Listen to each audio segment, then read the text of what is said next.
ഇന്ന് നമ്മളിവിടെ പ്രിപ്പയർ ചെയ്യുന്നത് ചക്കക്കുരു മാങ്ങ ചാറുകറിയാണ്. അതിന് ആവശ്യമുള്ള സാധനങ്ങൾ: 15 ചക്കക്കുരു ചുരണ്ടി രണ്ടായി കീറിയത്, നല്ല പുളിയുള്ള മാങ്ങ ഒരെണ്ണം കഷ്ണങ്ങളാക്കിയത്, 5 പച്ചമുളക്, ഒരു 2 മുരിങ്ങയ്ക്ക കട്ട് ചെയ്തു. അരച്ച് കറിയിൽ ചേർക്കാനുള്ള സാധനങ്ങൾ: ഒരു തേങ്ങയുടെ പകുതി ചുരണ്ടിയത്, 1 ടീസ്പൂൺ ജീരകം, 1 ടീസ്പൂൺ മഞ്ഞൾപ്പൊടി, 2 വെളുത്തുള്ളി, 1 ടീസ്പൂൺ മുളക് പൊടി.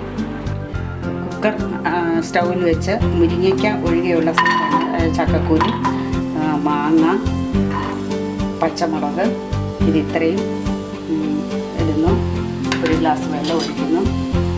അല്പം ഉപ്പ് ഒഴിച്ച് അല്പം മഞ്ഞളും ചേർത്ത് കുക്കർ അടച്ചു വെക്കുന്നു. മഞ്ഞളിൻ്റെ പുറകെ അല്പം ഉപ്പ് ഇടുന്നു. അതിനുശേഷം ഫുൾ ഫ്ലെയിമിൽ കുക്കർ അടച്ചു വെച്ച് വേവിക്കുന്നു.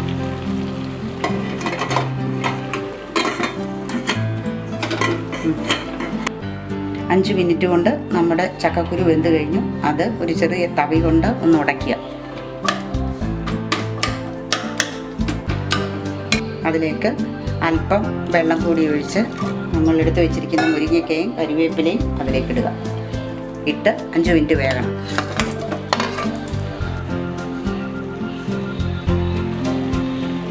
ഇതിൽ മുരിങ്ങയ്ക്ക 5 മിനിറ്റ് നേരം കൊണ്ട് ഒരു ഫുൾ ഫ്ലെയിമിൽ വെന്ത് കിട്ടും. അരച്ചു വെച്ച കറിക്കൂട്ട് ഇതിലേക്ക് ഒഴിക്കാം. ഒഴിച്ച് ഒരു 5 മിനിറ്റ് നേരം വേവട്ടെ.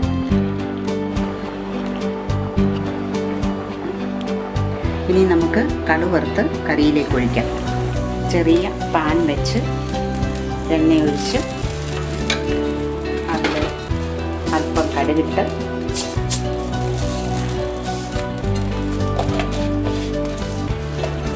കടുക് പൊട്ടിയതിന് ശേഷം മുറിച്ച് വെച്ചിരിക്കുന്ന ചുവന്നുമുളക് ഇടുക. അതിൻ്റെ ശേഷം ചെറിയ ഉള്ളി ഇടുക. അത് മൂത്തിട്ട് കറിയിൽ ഒഴിക്കാം.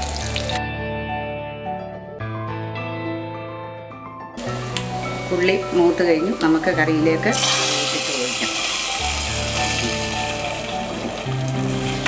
കറി റെഡിയായി കഴിഞ്ഞു. ഇനിയും സെർവ് ചെയ്യാനുള്ള പാത്രത്തിലേക്ക് ഒഴിക്കാം.